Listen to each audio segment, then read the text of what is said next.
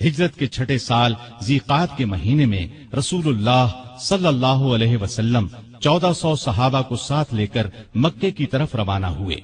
ان میں سیدنا عثمان بھی شامل تھے۔ آپ کا ارادہ عمرہ کرنے کا تھا۔ مکے میں قریش کو خبر ہوئی کہ مسلمان مکے کی طرف آ رہے ہیں تو انہوں نے اعلان کر دیا کہ ہم مسلمانوں کو مکے میں داخل نہیں ہونے دیں گے۔ ان کے بہت سے نوجوان مسلمانوں کا راستہ روکنے کے لیے نکل پڑے۔ رسول اللہ صلی اللہ علیہ وسلم کو یہ اطلاع ملی تو آپ نے راستہ بدل لیا اور مکے سے چند میل دور حدیبیہ کے مقام پر پہنچ گئے اور یہیں پڑاؤ ڈال دیا۔ حدیبیہ سے آپ نے قریش کو پیغام بھیجا کہ ہم لڑنے نہیں آئے بلکہ صرف کعبے کی زیارت کے لیے آئے ہیں۔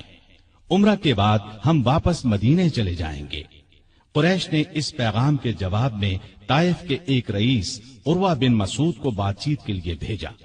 اس وقت وہ مسلمان نہیں ہوئے تھے۔ نبی کریم صلی اللہ علیہ وسلم نے عروہ بن مسعود سے بھی یہی کہا کہ ہم لڑنے کی نیت سے نہیں آئے، صرف عمرہ کریں گے۔ عروہ بن مسعود نے واپس جا کر قریش سے کہا، بھائیو، میں دنیا کے بڑے بڑے بادشاہوں قیصر و کسریٰ اور نجاشی کے درباروں میں گیا ہوں، لیکن میں نے کسی بادشاہ کی اتنی عزت ہوتے نہیں دیکھی جتنی محمد صلی اللہ علیہ وسلم کے ساتھی ان کی کرتے ہیں۔ اللہ کی قسم، جب آپ تھوکتے ہیں تو آپ کے ساتھی اپنے ہاتھ آگے کر دیتے ہیں۔ تھوک ان میں سے کسی کی ہتھیلی پر پڑتا ہے، وہ اس کو اپنے چہرے اور بدن پر مل لیتا ہے۔ جب وہ کوئی حکم دیتے ہیں تو سب اس کی تعمیل کے لیے دوڑ پڑتے ہیں۔ جب آپ وضو کرتے ہیں تو اس وضو کے پانی کے حصول کے لیے یوں محسوس ہوتا ہے جیسے لڑ پڑیں گے۔ آپ کے ہاں جب کوئی بات کرتے ہیں تو بالکل آہستہ اور پست آواز میں۔ آپ کی عظمت کے پیش نظر آپ کی طرف نظر اٹھا کر نہیں دیکھتے۔ میرے خیال میں تو بہتر یہی ہے کہ تم مسلمانوں سے صلح کر لو۔ قریش نے ان کی بات نہ مانی۔ نبی کریم صلی اللہ علیہ وسلم نے پھر ان کے پاس ایک قاصد کو بھیجا۔ قریش نے ان کے ساتھ بدسلوکی کی۔ اب آپ نے عثمان غنی کو بھیجا اور قریش کو پیغام دیا کہ ہم جنگ کے لیے نہیں آئے بلکہ کعبے کی زیارت کے لیے قربانی کے جانور ساتھ لے کر آئے ہیں۔ طواف اور قربانی کر کے ہم واپس چلے جائیں گے۔ سیدنا عثمان سے ان کے قریبی تعلقات تھے۔ اس پر انہوں نے کہا، آپ عمرہ کر لیں، ہم دوسرے مسلمانوں کو مکے میں داخل نہیں ہونے دیں گے۔ سیدنا عثمان نے جواب دیا، میں رسول اللہ صلی اللہ علیہ وسلم اور دوسرے مسلمانوں کے بغیر عمرہ نہیں کروں گا۔ اس پر کافروں نے انہیں مکے میں روک لیا۔ ادھر یہ خبر پھیل گئی کہ عثمان رضی اللہ عنہ کو شہید کر دیا گیا ہے۔ سیدنا عثمان رضی اللہ عنہ کے واپس نہ آنے کی وجہ سے مسلمانوں کو بھی اس خبر پر یقین ہو گیا۔ انہیں شدید صدمہ ہوا، غصہ بھی بہت آیا۔ وہ سب کافروں سے بدلہ لینے کے لیے بے چین ہو گئے۔ حالت اس وقت یہ تھی کہ مسلمان صرف 1400 تھے، لڑائی کا سامان پاس نہیں تھا، ان کے پاس صرف تلواریں تھیں۔ دوسری طرف دشمن پوری تیاری کے ساتھ ان پر حملہ کر سکتا تھا۔ وہ ہزاروں تھے اور اپنے گھر میں تھے، لیکن نبی کریم صلی اللہ علیہ وسلم کا بھروسہ تو اپنے رب پر تھا۔ آپ نے ببول کے ایک درخت کے نیچے اپنے تمام صحابہ سے بیعت لی کہ عثمان کا بدلہ لینے کے لیے لڑیں گے، مرتے دم تک پیچھے نہیں ہٹیں گے۔ سیدنا عثمان کی طرف سے آپ نے خود اپنے ایک ہاتھ پر دوسرا ہاتھ رکھ کر بیعت کی۔ مطلب یہ کہ آپ نے اپنے دوسرے ہاتھ کو سیدنا عثمان کا ہاتھ قرار دیا اور فرمایا، اور یہ عثمان کا ہاتھ ہے۔ اس بیعت کو بیعت رضوان کہا جاتا ہے، اس لیے کہ اس میں شریک ہونے والوں سے اللہ تعالیٰ نے اپنے راضی ہونے کا اعلان فرمایا۔ یہ اعلان قرآن کریم کی سورہ فتح میں ہے۔ اللہ تعالیٰ نے فرمایا، لقد رضي الله عن المؤمنين إذ يبايعونك تحت الشجرة۔ اللہ مومنوں سے خوش ہو گیا جب وہ درخت کے نیچے تم سے بیعت کر رہے تھے۔ گویا جن لوگوں نے اس وقت یہ بیعت کی، اللہ ان سے خوش ہو گیا۔ اس سے بڑی خوش بختی اور کیا ہو سکتی ہے کہ اللہ خوش ہو جائے۔ اس لیے سیدنا عثمان غنی رضی اللہ عنہ کی شہادت کی خبر کے باوجود رسول اللہ صلی اللہ علیہ وسلم نے اپنے ایک ہاتھ کو سیدنا عثمان غنی رضی اللہ عنہ کا ہاتھ قرار دے کر اس بیعت میں انہیں بھی شامل کر لیا تھا، تاکہ شہادت کے بہت بڑے مرتبے کے ساتھ ساتھ وہ ان لوگوں میں بھی شامل ہو جائیں جن سے اللہ راضی ہو گیا۔ بیعت کے بعد مسلمان لڑائی کی تیاری کر رہے تھے کہ عثمان غنی رضی اللہ عنہ وہاں پہنچ گئے۔ انہیں زندہ سلامت دیکھ کر مسلمان بہت خوش ہوئے۔ ادھر مسلمانوں کے جوش اور جذبے کی کیفیت دیکھ کر کافر مسلمانوں سے صلح پر آمادہ ہو گئے۔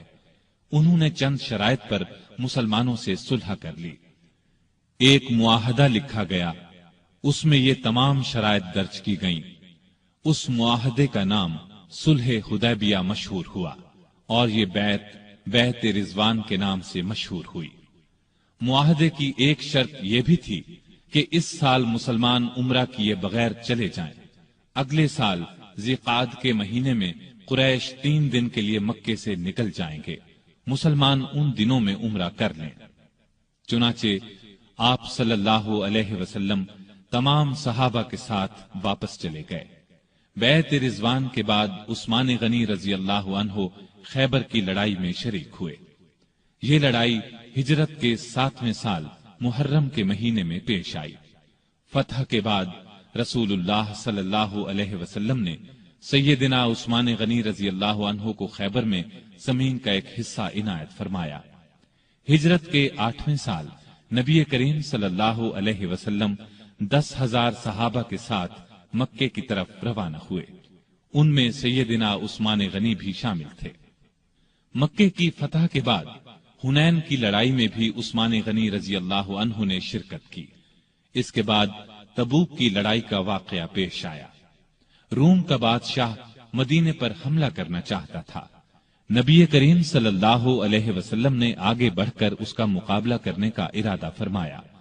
آپ صلی اللہ علیہ وسلم نے ارد گرد سے بھی مدد کے لیے مسلمانوں کو بلا لیا۔ اس طرح ایک بڑا لشکر جمع ہو گیا۔ اتنے بڑے لشکر کے لیے خوراک، ساز و سامان، ہتھیاروں اور سواریوں کا انتظام ایک مسئلہ تھا۔ اس لیے نبی کریم صلی اللہ علیہ وسلم نے مسلمانوں سے دل کھول کر چندہ دینے کا اعلان کیا اور فرمایا کہ ایسا کرنے والوں کے لیے جنت ہے۔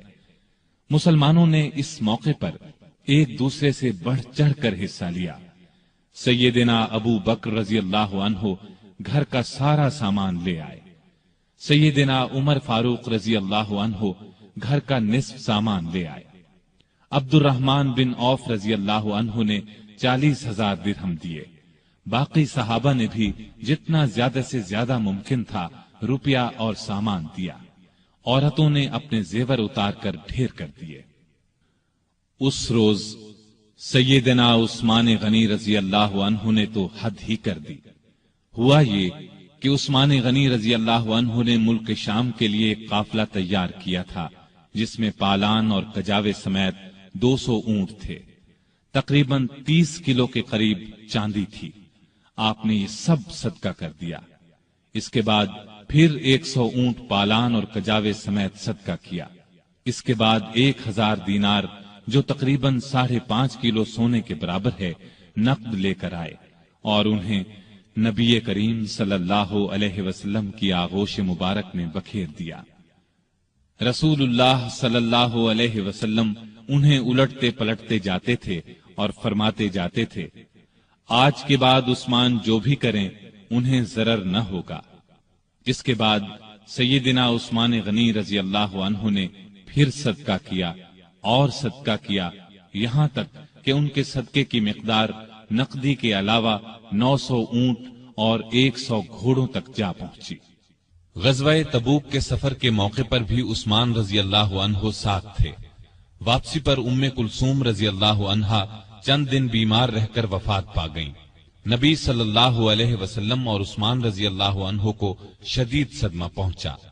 ہجرت کا 24واں سال شروع ہونے سے 3 دن پہلے دوسرے خلیفہ سیدنا عمر فاروق رضی اللہ عنہ فجر کی نماز پڑھا رہے تھے کہ ایرانی غلام ابو لؤلؤ فیروز نے ان پر خنجر سے وار کیے۔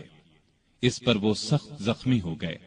جب انہیں بچنے کی کوئی امید نہ رہی تو 6 صحابہ کے نام تجویز کیے اور فرمایا کہ ان میں سے کسی ایک کو خلیفہ چن لینا۔ ان 6 صحابہ کے نام یہ ہیں: عثمان، علی، طلحہ، زبیر، عبد الرحمن بن عوف اور سعد بن ابی وقاص رضی اللہ عنہم۔ سیدنا عمر فاروق رضی اللہ عنہ نے 1 محرم کو وفات پائی۔ اس کے بعد 2 دن تک خلافت پر بات ہوتی رہی۔ آخر سیدنا عثمان غنی رضی اللہ عنہ کو خلیفہ چن لیا گیا۔ خلافت کے وقت عمر 70 برس سے زیادہ تھی۔ اپنی شہادت تک تقریباً 12 سال خلیفہ رہے۔ اس عرصے میں کئی نئے ملک اور علاقے فتح ہوئے۔ اسلامی حکومت کا رقبہ لاکھوں مربع میل بڑھ گیا۔ ایک شاندار بحری بیڑا تیار ہوا۔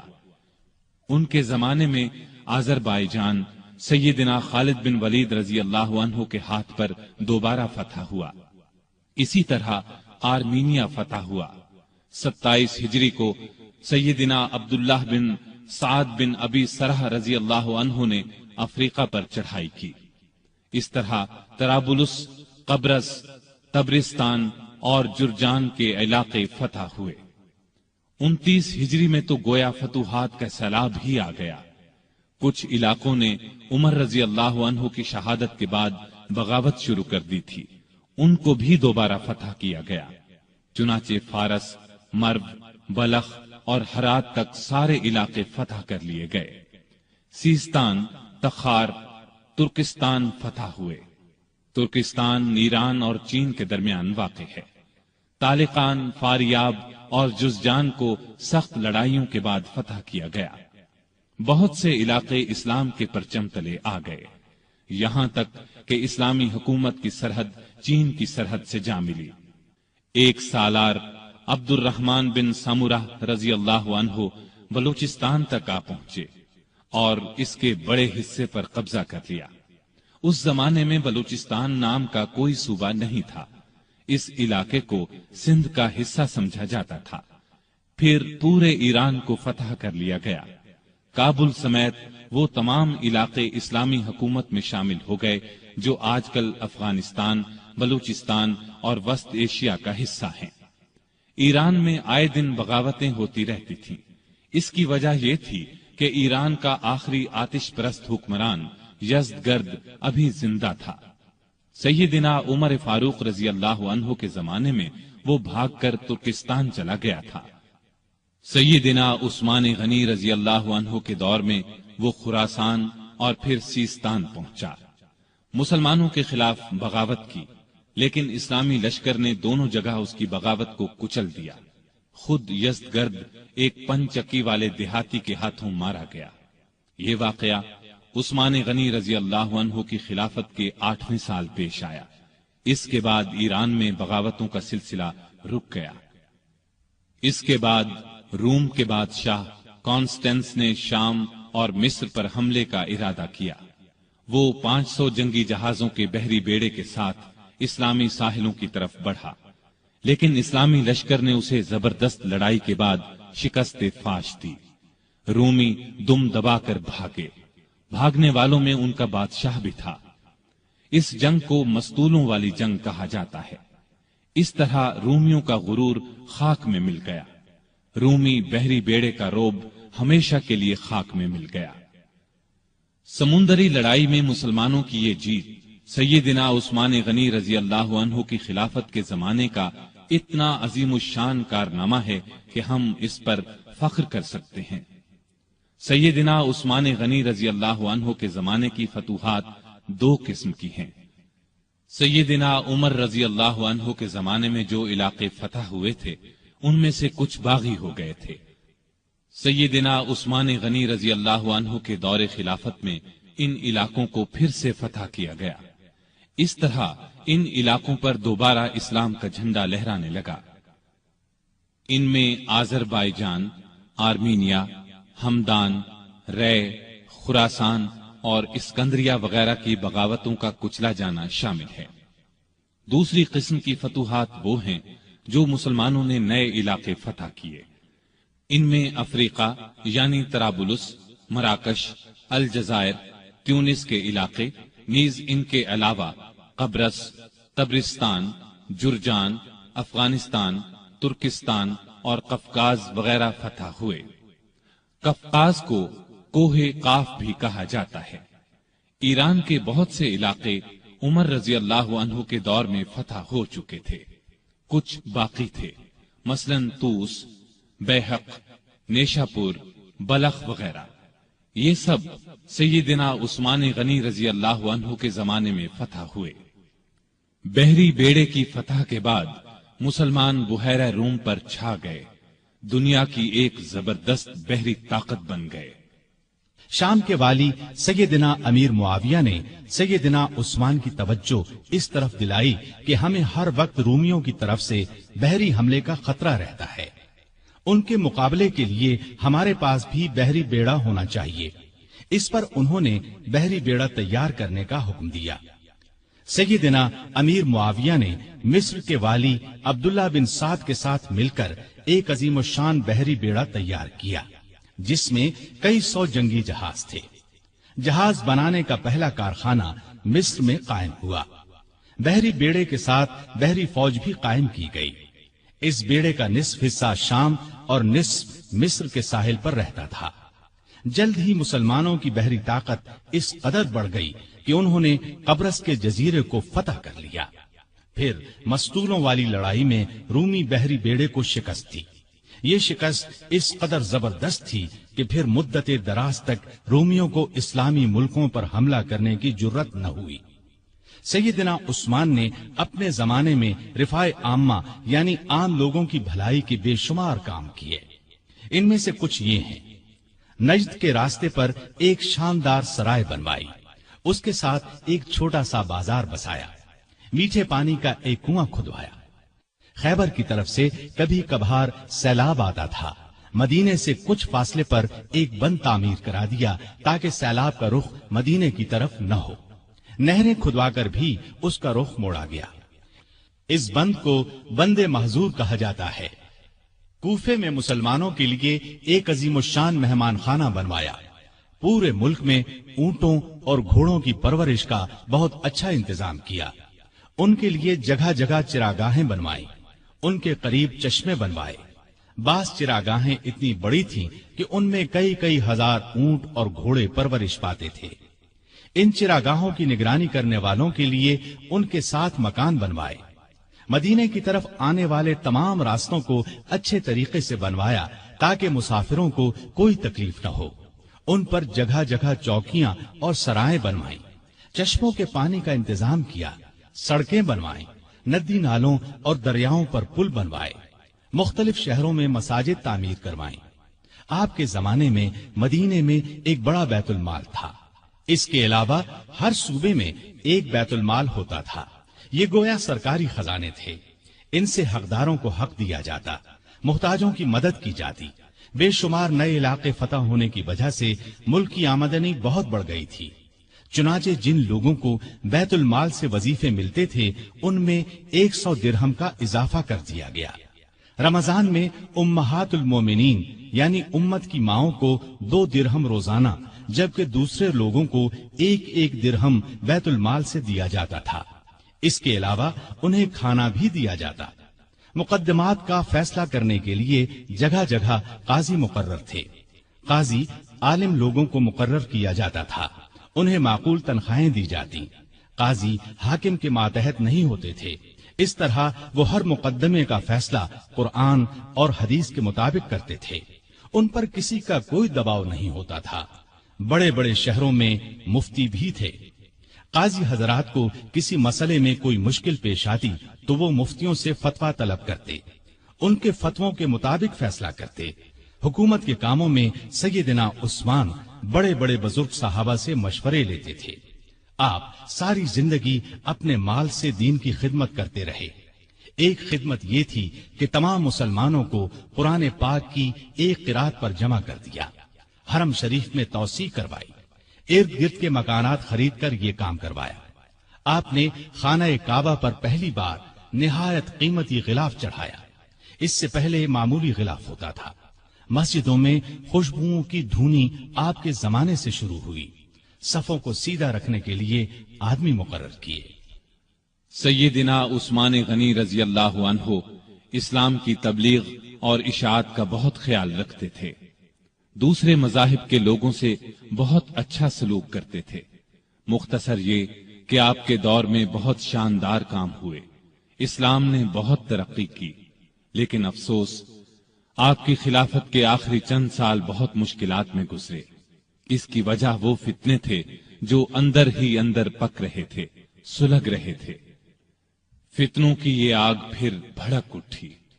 سیدنا عثمان غنی رضی اللہ عنہ کے خلاف فتنے برپا کرنے والے وہ لوگ تھے جو اپنے آپ کو مسلمان کہتے تھے، لیکن اصل میں وہ مسلمان نہیں تھے۔ انہوں نے مسلمانوں کا روپ دھار لیا تھا، اور یہ روپ انہوں نے دھارا ہی اس لیے تھا کہ مسلمانوں کی جڑوں کو کھوکھلا کریں، ان کے خلاف سازشیں کریں، فتنے جگائیں، انہیں آپس میں لڑا دیں تاکہ مسلمان کمزور سے کمزور ہوتے چلے جائیں۔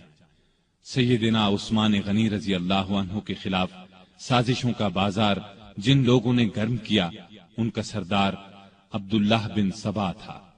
یہ یہودی نسل کا ایک مکار آدمی تھا، اس نے پرہیزگاری کا لباس اوڑھ رکھا تھا، لوگ اس کی باتوں میں آتے چلے گئے، بے شمار لوگوں کو اس نے اپنا ہم خیال بنا لیا۔ اس نے سیدنا عثمان غنی رضی اللہ عنہ اور ان کے گورنروں کے خلاف لوگوں کو بھڑکانا شروع کر دیا۔ وہ ان کے ہر کام میں نقص نکالنے لگا، ان پر بے جا الزامات لگانے لگا۔ بہت سے کمزور ایمان والے لوگ اس کے گرد جمع ہو گئے، ان میں ایسے لوگ بھی تھے جو نئے نئے مسلمان ہوئے تھے، ان میں ابھی پختگی نہیں آئی تھی۔ کوفہ، بصرہ اور مصر میں اس نے سازشوں کا جال بچھا دیا۔ یہ جال اس قدر مہارت سے بچھایا گیا کہ بعض نیک دل لوگ بھی شک میں پڑ گئے کہ کہیں واقعی تو ایسا نہیں ہے۔ ایسے لوگوں میں بھی بے چینی پھیل گئی، پھر بے چینی کی یہ لہر مدینے کے لوگوں تک جا پہنچی۔ عبداللہ بن سبا اور اس کے حامیوں نے فتنے اور سازش کی یہ آگ الزامات کے ذریعے لگائی۔ اس نے الزام لگایا کہ عثمان غنی رضی اللہ عنہ نے اپنے رشتہ داروں کو خوش کرنے کے لیے انہیں بڑے بڑے عہدوں پر مقرر کر رکھا ہے۔ انہوں نے بیت المال سے بڑی بڑی رقمیں ایسے لوگوں کو دیں جو ان کے حقدار نہیں تھے، بلکہ زیادہ تر ان کے رشتہ دار تھے۔ طرابلس کی جنگ سے جو مال غنیمت حاصل ہوا، اس کا 5واں حصہ بیت المال کا حق تھا، لیکن انہوں نے مصر کے گورنر عبداللہ بن سعد کو دے دیا۔ جب سیدنا عثمان غنی رضی اللہ عنہ تک یہ باتیں پہنچیں تو انہوں نے بھرے مجمع میں ان الزامات کے یہ جوابات دیے۔ میں نے ان لوگوں کو خوش کرنے کے لیے نہیں، بلکہ لائق، بہادر اور بھروسے کے قابل سمجھ کر اونچے عہدوں پر مقرر کیا ہے۔ میں اپنے خاندان والوں سے واقعی محبت کرتا ہوں، لیکن ان کی خاطر ظالم نہیں بن سکتا۔ میں ان کے صرف وہی حق ادا کرتا ہوں جو واجب ہیں، ان کو دل کھول کر دیتا ہوں تو بیت المال سے نہیں، اپنے ذاتی مال میں سے دیتا ہوں۔ مسلمانوں کا مال میں اپنے لیے حلال سمجھتا ہوں اور نہ کسی دوسرے کے لیے۔ طرابلس کی لڑائی میں عبداللہ بن سعد اسلامی فوج کے سپاہ سالار تھے۔ میں نے ان سے وعدہ کیا تھا کہ اگر آپ لڑائی میں کامیاب ہوئے تو غنیمت کے مال کا 5واں حصہ آپ کو دیا جائے گا۔ فتح کے بعد میں نے اپنے وعدے کے مطابق یہ حصہ انہیں دیا، لیکن جب دوسرے مسلمانوں نے اس بات کو پسند نہ کیا تو میں نے یہ حصہ ان سے لے کر بیت المال میں جمع کرا دیا۔ اب اس میں اعتراض والی بات کون سی رہ گئی؟ اس کے علاوہ ان پر ایک چراہ گاہ کے بارے میں بھی الزام تھا۔ یہ چراہ گاہ مدینے کے قریب بنائی گئی تھی۔ سیدنا عثمان غنی رضی اللہ عنہ نے اس کو حکومت کی ملکیت قرار دیا، عام لوگوں کو اس سے فائدہ اٹھانے سے روک دیا۔ اس الزام کے جواب میں انہوں نے یہ کہا کہ اس چراہ گاہ کو مجھ سے پہلے ہی سرکاری بنا دیا گیا تھا تاکہ سرکاری گھوڑے اور اونٹ وہاں چر سکیں۔ میں نے اس میں عام لوگوں کو مویشی چرانے سے نہیں روکا۔ میرے پاس تو صرف 2 اونٹ ہیں جو میں نے حج کے لیے رکھ چھوڑے ہیں۔ خلافت سے پہلے میں سب سے زیادہ اونٹوں اور بکریوں کا مالک تھا۔ اب ان 2 اونٹوں کے سوا میرے پاس کوئی جانور نہیں ہے، یعنی میں اس چراگاہ میں اپنے مویشی نہیں چراتا۔ ان کے علاوہ سیدنا عثمان پر اور بھی ایسے الزامات لگائے گئے تھے جن کی سرے سے کوئی حقیقت ہی نہیں تھی۔ بعض باتوں کا بتنگڑ بنا دیا گیا تھا۔ ادھر فساد پھیلانے والے لوگ کسی بات کے جواب پر کوئی توجہ نہیں دیتے تھے۔ ان کی تو بس ایک ہی ضد تھی کہ سیدنا عثمان کو خلیفہ نہ رہنے دیا جائے۔ جب یہ لوگ دوسروں کو کھلم کھلا بغاوت پر ابھارنے لگے تو سیدنا عثمان نے صوبوں کے تمام گورنروں کو مدینے میں طلب کر کے ان سے مشورہ کیا کہ اس شورش کو کیسے رفع کیا جائے۔ بعض نے رائے دی کہ فساد پھیلانے والوں کو سخت سزائیں دی جائیں، لیکن سیدنا عثمان بہت نرم مزاج تھے، ایسا کرنا پسند نہ کیا۔ دوسری کسی رائے پر بھی اتفاق نہ ہو سکا۔ سارے گورنر اپنے اپنے علاقوں کی طرف واپس روانہ ہو گئے۔ ان کے جانے کے بعد سیدنا عثمان نے شورش دور کرنے کے لیے 3 کام کیے۔ ایک یہ کہ کوفے کا گورنر سعید بن عاص کی جگہ بزرگ صحابی ابو موسیٰ اشعری کو مقرر فرمایا، کیونکہ کوفے کے باغی سعید بن عاص کے دشمن بن چکے تھے اور انہوں نے یہ مطالبہ کیا تھا کہ ابو موسیٰ اشعری کو کوفے کا گورنر بنایا جائے۔ دوسرا یہ کہ چند صحابہ کو تمام صوبوں میں یہ تحقیق کرنے کے لیے بھیجا کہ لوگوں کی جائز شکایات کیا ہیں اور ان کو کیسے دور کیا جا سکتا ہے۔ تیسرا یہ کہ ملک بھر میں اعلان کرا دیا کہ جس کسی کو مجھ سے یا میرے کسی حاکم سے کوئی شکایت ہو وہ حج کے موقع پر پیش کرے، میں یہ شکایت دور کر دوں گا اور ظالم سے مظلوم کا حق دلاؤں گا۔ جس وقت سیدنا عثمان حالات کو سدھارنے کی یہ کوششیں فرما رہے تھے، عین اس وقت دوسری طرف مصر، کوفہ اور بصرہ کے سازشی لوگوں نے آپس میں خطوط لکھ کر خفیہ طریقے سے طے کیا کہ اچانک مدینے پہنچ کر سیدنا عثمان سے تلوار کے زور پر اپنے مطالبات منوائے جائیں۔ آخر یہ لوگ جن کی تعداد ہزاروں میں تھی ایک ہی وقت مدینے پہنچے۔ شہر سے 2-3 میل دور پڑاؤ ڈالا۔ پہلے ان لوگوں نے مدینے کے سب سے بزرگ صحابہ علی، طلحہ، زبیر اور سعد بن ابی وقاص رضی اللہ عنہم کو اپنے ساتھ ملانے کی کوشش کی، لیکن چاروں نے ان کا ساتھ دینے سے انکار کر دیا۔ اس کے بعد سیدنا علی جناب عثمان کی طرف سے باغیوں کے پاس گئے اور ان کے ایک ایک الزام کا جواب دے کر انہیں واپس جانے کی ترغیب دی، ساتھ ہی انہیں یقین دلایا کہ سیدنا عثمان تمہارے جائز مطالبات ماننے کے لیے تیار ہیں۔ اس پر سارے باغی واپس جانے پر رضامند ہو گئے اور اپنے اپنے علاقے کی طرف روانہ ہو گئے۔ اس واقعے کو چند ہی روز گزرے تھے کہ ایک دن مدینے کی گلیاں گھوڑوں کی ٹاپوں اور انتقام کی آوازوں سے گونج اٹھی۔ لوگ گھبرا کر باہر نکلے۔ انہوں نے دیکھا کہ مصری باغیوں کی جماعت پھر واپس آ گئی ہے۔ سیدنا علی آگے بڑھے اور ان سے واپس آنے کا سبب پوچھا تو انہوں نے جواب دیا کہ ہم واپس جا رہے تھے، راستے میں ایک شخص کو دیکھا جو مدینے کی طرف سے آ رہا تھا اور بڑی تیزی سے مصر کی طرف جا رہا تھا۔ ہمیں اس کی چال ڈھال سے شبہ گزرا، روک کر اس کی تلاشی لی تو اس کے پاس سے ایک خط ملا۔ وہ خط مصر کے گورنر کے نام تھا۔ خط امیر المومنین عثمان کی طرف سے تھا۔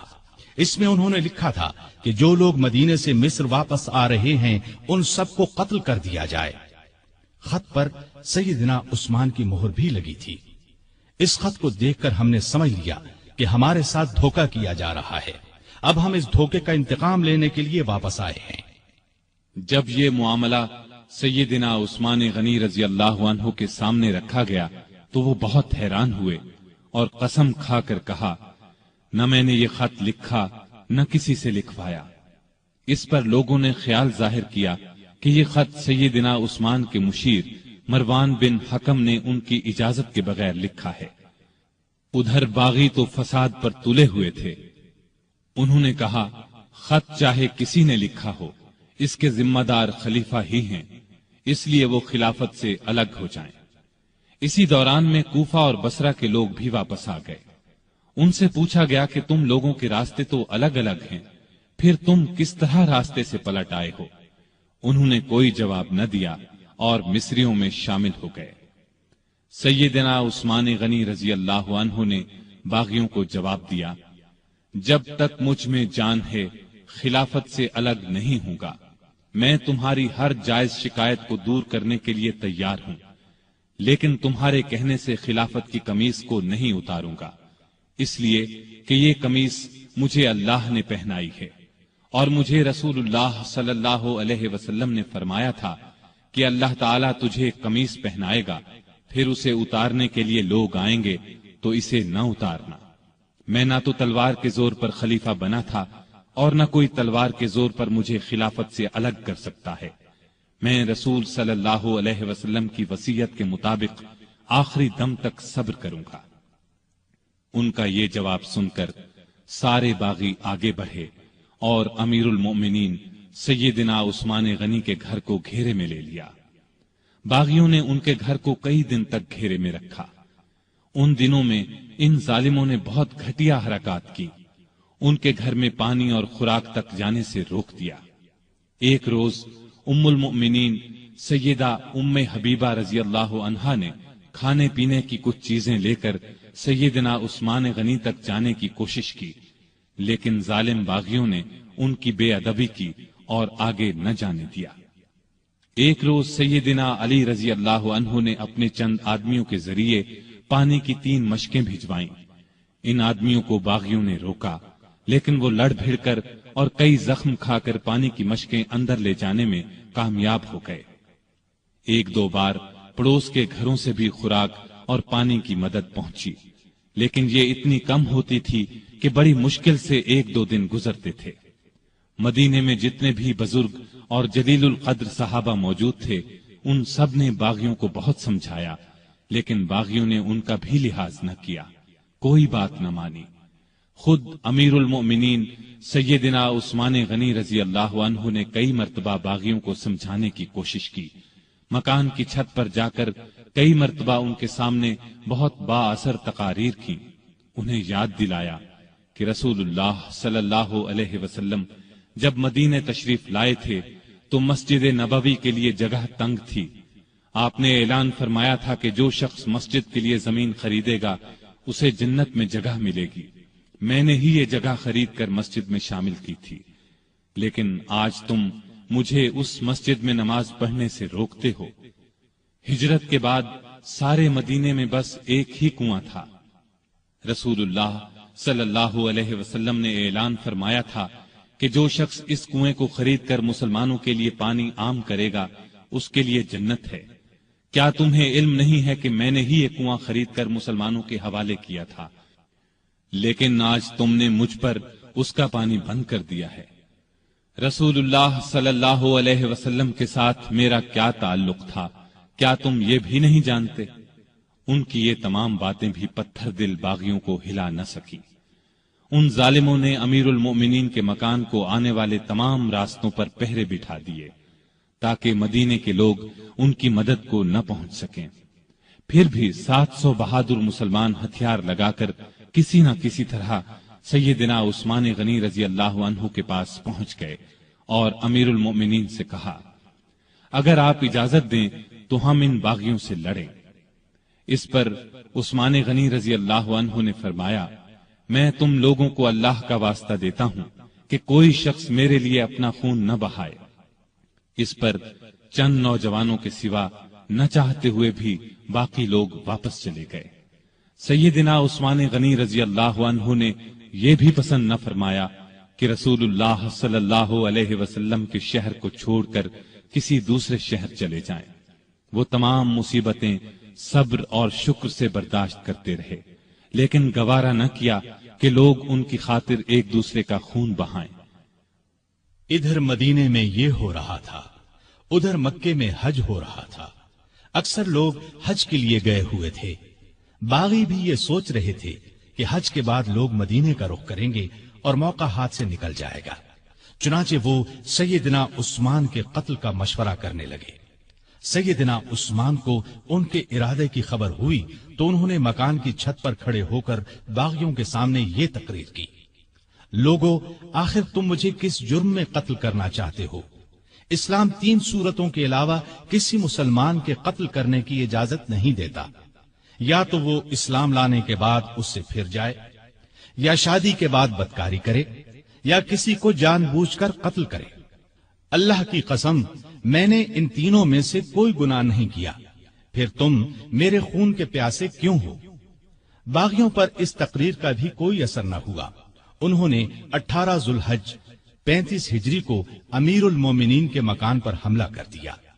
گھر کے بڑے دروازے پر حسن بن علی، عبداللہ بن زبیر، محمد بن طلحہ رضی اللہ عنہم اور کچھ دوسرے نوجوان پہرا دے رہے تھے۔ انہوں نے باغیوں کا زبردست مقابلہ کیا اور زخم کھا کر بھی انہیں اندر داخل نہ ہونے دیا۔ اب 4 باغی ساتھ کے ایک مکان کے ذریعے دیوار پھاند کر اندر داخل ہو گئے۔ اس وقت سیدنا عثمان روزے سے تھے اور قرآن پاک کی تلاوت کر رہے تھے۔ ظالموں نے لوہے کی ایک سلاخ، نیزے اور تلوار سے ان پر وار کیے۔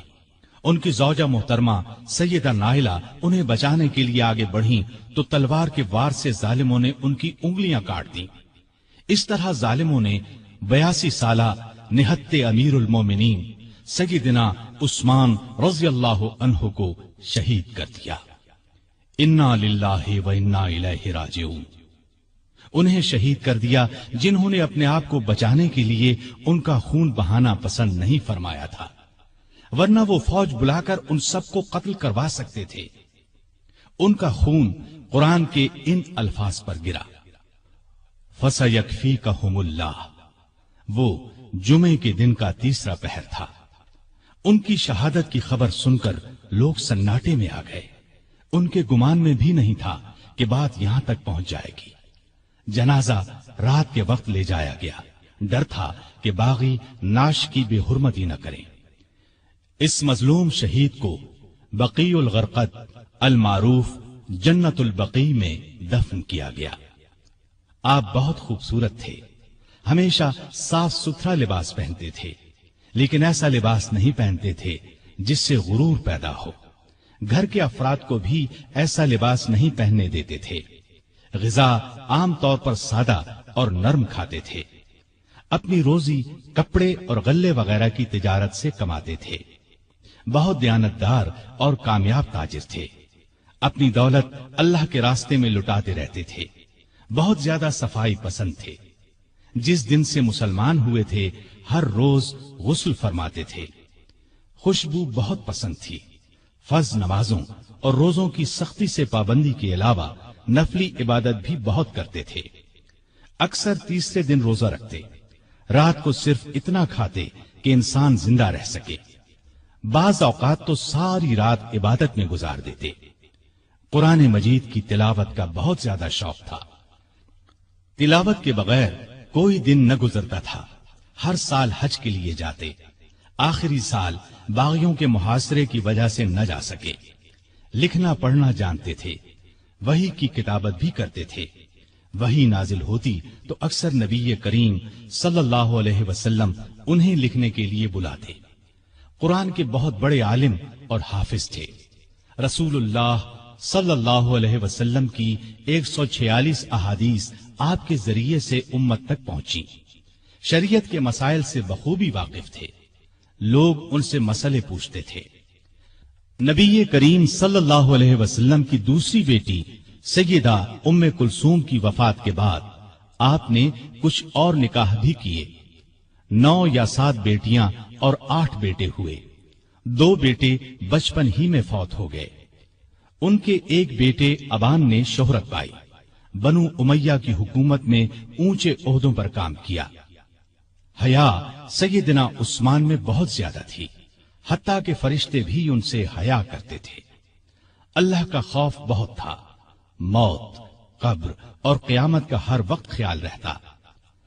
آپ کی سخاوت انتہا کو پہنچی ہوئی تھی۔ کوئی دن ایسا نہیں گزرتا تھا جس میں وہ خیرات نہ کرتے ہوں۔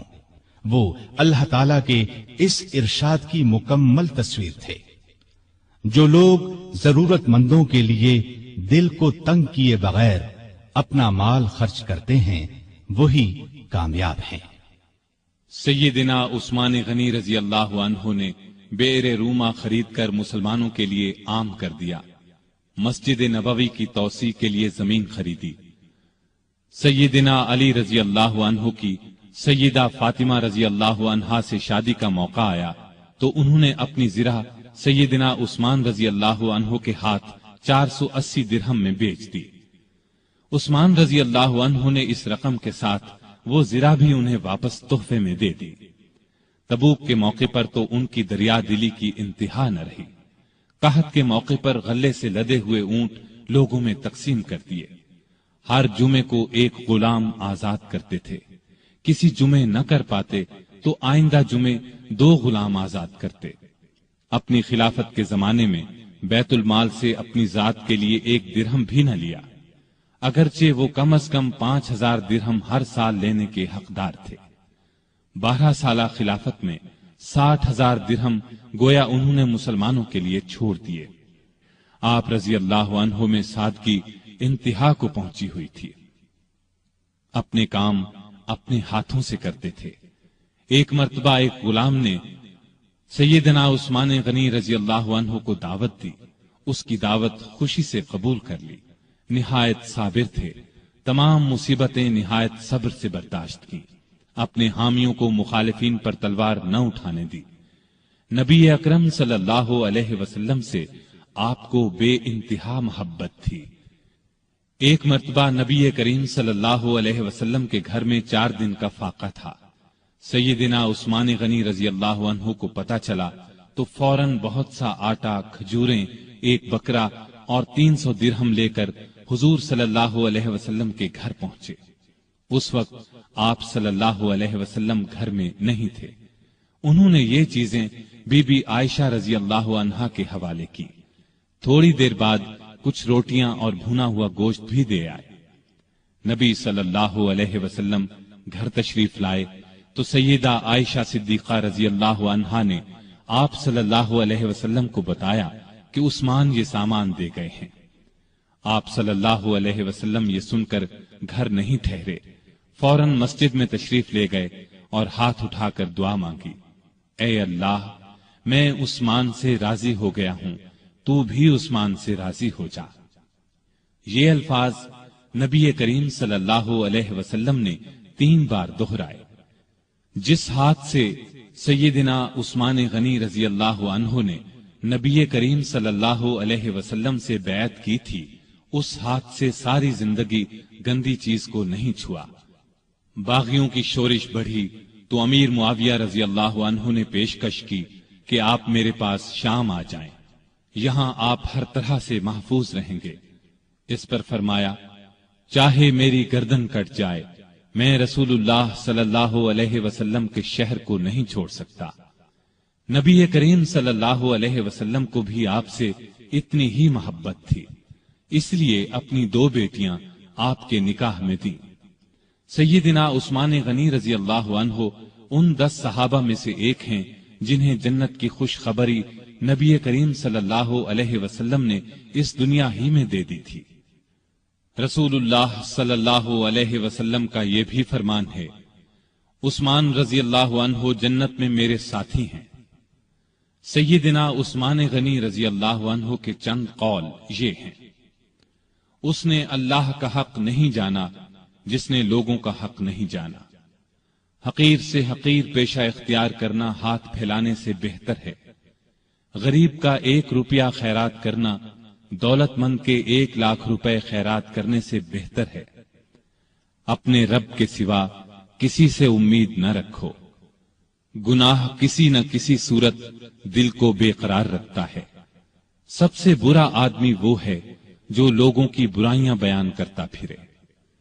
اللہ تعالی سیدنا عثمان غنی رضی اللہ عنہ پر رحمتیں نازل فرمائے، آمین۔